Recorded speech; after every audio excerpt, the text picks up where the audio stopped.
Hello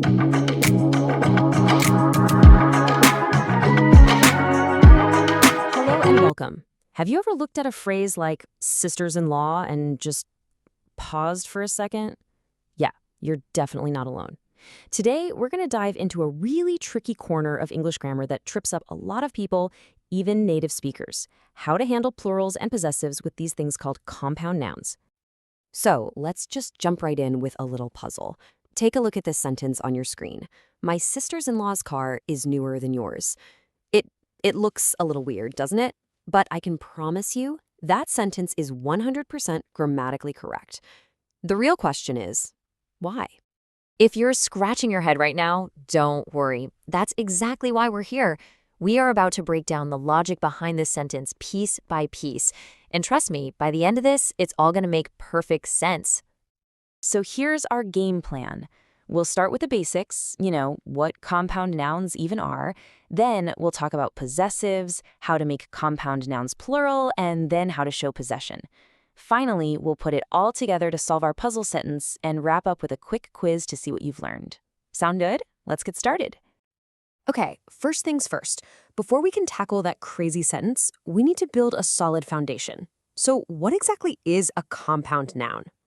Well, put simply, it's just a noun that's made by smushing two or more words together to create a brand new noun. And the key thing here is that it has its own unique meaning. Think about it. A blackboard isn't just any old board that happens to be black. It's that specific thing you write on with chalk. The combined words mean something new. And here's a pro tip. Pronunciation is a huge clue. When we say greenhouse with the stress on the first word, we're talking about that glass building for plants. But if we say a greenhouse, stressing the second word, we're just describing the color of a regular house. See how that little shift in stress completely changes the meaning? It's pretty cool. So, how are these things actually put together? Well, turns out they come in a few different flavors. Basically, there are three main types. You've got your open form, where there is a space between the words. Then there's the closed form, where they're all one solid word. And finally, you've got the hyphenated form, which, you guessed it, uses a hyphen to connect the parts. So first up, we have the open or spaced form. Think of words like swimming pool or bus stop. Even though you see two separate words, we treat them as a single concept, a single noun. Then you've got the closed or solid form. Honestly, these are so common, we sometimes forget they're even made of smaller words. I mean, football, bedroom, sunrise, they're everywhere. And last but not least, the hyphenated form. This is the category our puzzle word mother-in-law falls into, along with words like passerby. Now, I'd love to give you a magic rule for when to use a hyphen, but there isn't one. It's one of those things where if you're not sure, it's always a good idea to just look it up in a dictionary. And what's really incredible is just how many ways we can build them. You can combine a noun with another noun, an adjective with a noun, a verb with a preposition. The list goes on. This kind of flexibility is a huge part of what makes English so creative and, well, constantly changing. All right, our foundation is built. Now it's time for the second key part of our puzzle, possessives. This is all about answering the question, whose is it? Okay, so to show ownership in English, we have two main tools. First, we've got possessive adjectives like my, your, and her. The big rule for these is that they must be followed by a noun. You have to say her car. Then we have possessive pronouns like mine, yours, and hers. These guys are different. They stand all by themselves. They actually replace the noun so you don't have to repeat it. Just look at these two sentences. In the first one, the decision is hers to make. The word hers is a pronoun. It's standing alone, doing its job. But in the second one, her decision is final. The word her is an adjective, and it needs that noun, decision, right there with it. It's a tiny little change, but it makes a huge grammatical difference. Okay, time to start putting these ideas together. We're getting so much closer to cracking our sentence. First question, how do we make these compound nouns plural? Now, the rule here is actually pretty simple, but it's the number one place where people get tripped up. You don't just stick an S on the end of the whole thing. Nope. You have to find the most important, the most significant word in the phrase and add the S to that word. Let's go back to our main example. In sister-in-law, what's the main idea? It's the sister, right? So if you have more than one, you say sisters-in-law. That S goes right on sister, not on law.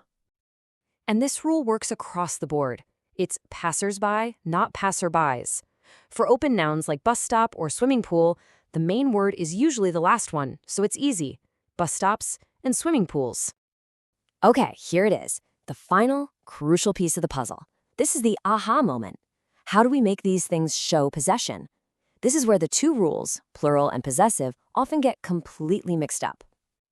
And believe it or not, the rule is ridiculously simple. It doesn't matter if the compound noun is open, closed, or hyphenated. To make it possessive, you just add an apostrophe s to the very end of the entire phrase. That's it. Seriously.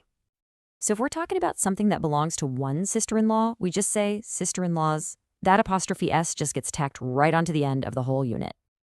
Okay, this slide is everything. Look at them side by side. For the plural, to talk about more than one, you find the main word and add an s, sisters-in-law.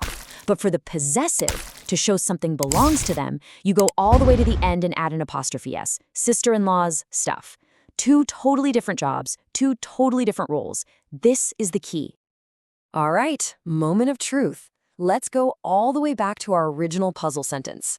Now that we have all the tools, let's see if it makes sense. Let's break it down.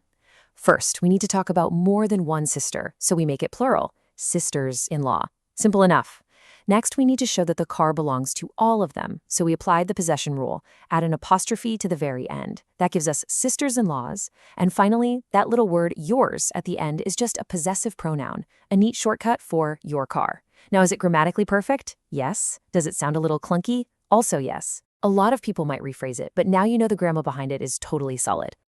Okay, you've seen the rules, you've seen the examples, now it's time to put your new knowledge to the test. Let's do a quick practice round. Question 1. This bag isn't mine, it's blank. Should it be her or hers? The answer is hers.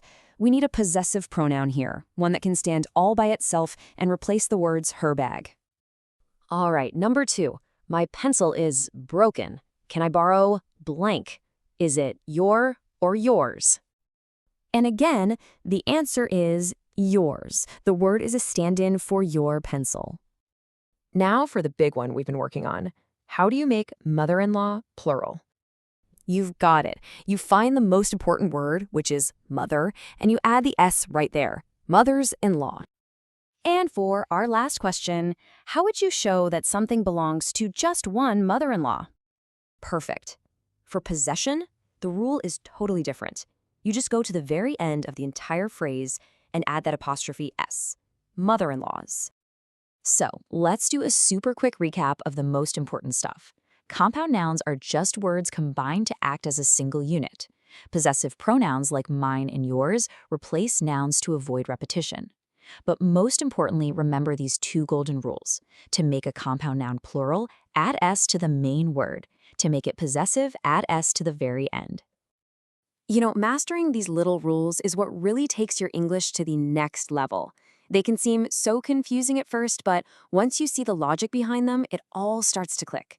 So that brings me to my final question for you. What other grammar rules or tricky words do you find confusing? Let us know. Keep on learning, and thanks so much for watching.